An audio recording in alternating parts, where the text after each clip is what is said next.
जब गांधी जी पहली बार पहुंचे एक भव्य अंग्रेजी महाप्रदर्शनी में, तो क्या उन्होंने वहां चमक देखी या खोखलापन?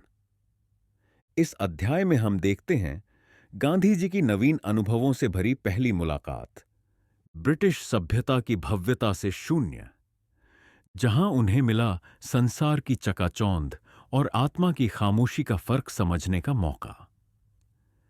यह सिर्फ एक मेले की कहानी नहीं, बल्कि है एक युवा की अंतर्दृष्टि और विवेक की परीक्षा, जो आगे चलकर बना उसकी सोच की दिशा।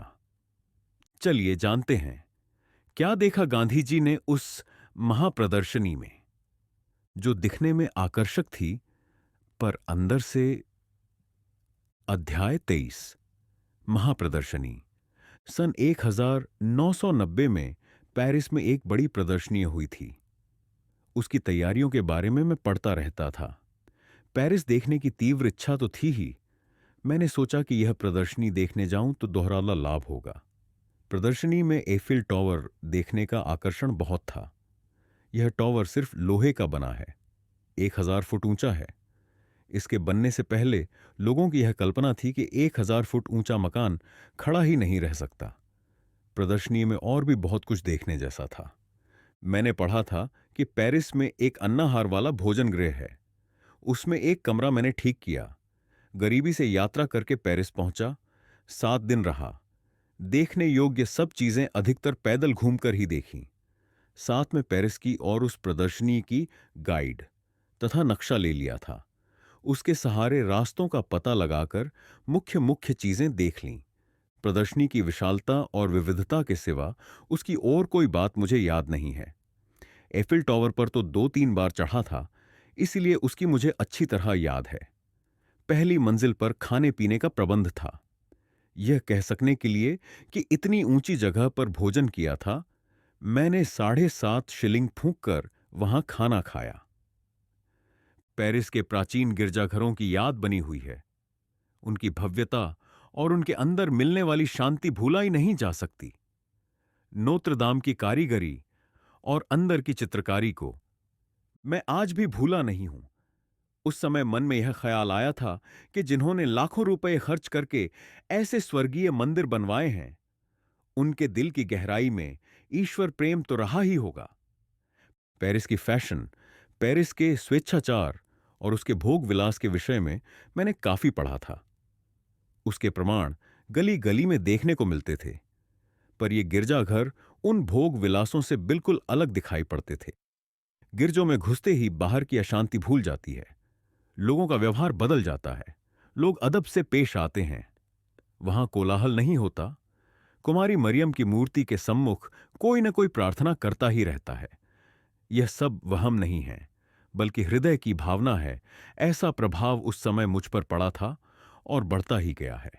कुमारिका की मूर्ति के सम्मुख घुटनों के बल बैठकर प्रार्थना करने वाले उपासक संगमरमर के पत्थर को नहीं पूजते थे, बल्कि उसमें मानी हुई अपनी कल्पित शक्ति को पूजते थे।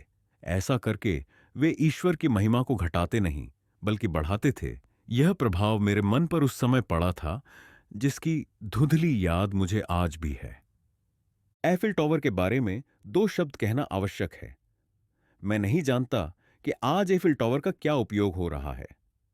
प्रदर्शनी में जाने के बाद प्रदर्शनी संबंधी बातें तो पढ़ने में आती ही थीं।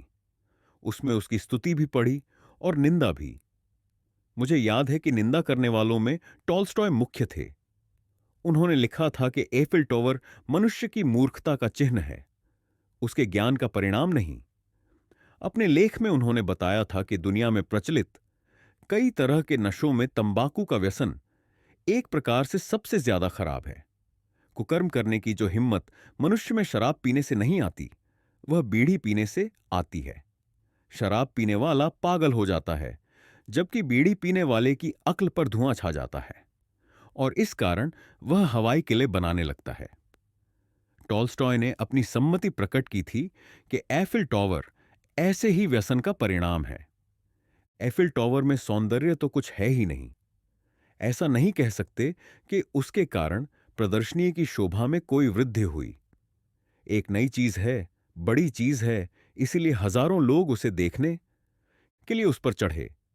यह टॉवर प्रदर्शनी का एक खिलौना था, और जब तक हम मोहवश हैं तब तक हम भी बालक हैं। यह चीज इस टॉवर द्वारा भली भांति सिद्ध होती है। मानना चाहें तो इतनी उपयोगिता उसकी मानी जा सकती है। तो दोस्तों, ये था अध्याय 23, महाप्रदर्शनी, जहां गांधी जी ने देखा कि चमक धमक से परे भी एक सच्चाई होती है, जो सिर्फ आंखों से नहीं, अनुभव और विवेक से दिखाई देती है। अगर आपको यह वीडियो अच्छा लगा हो तो लाइक करें, शेयर करें और कमेंट में बताएं, क्या आपने कभी किसी महाप्रदर्शनी में असली जीवन की सादगी को महसूस किया है? और हां, द भारत डायलॉग्स को सब्सक्राइब करना ना भूलें। मिलते हैं अगले अध्याय में। जय हिंद।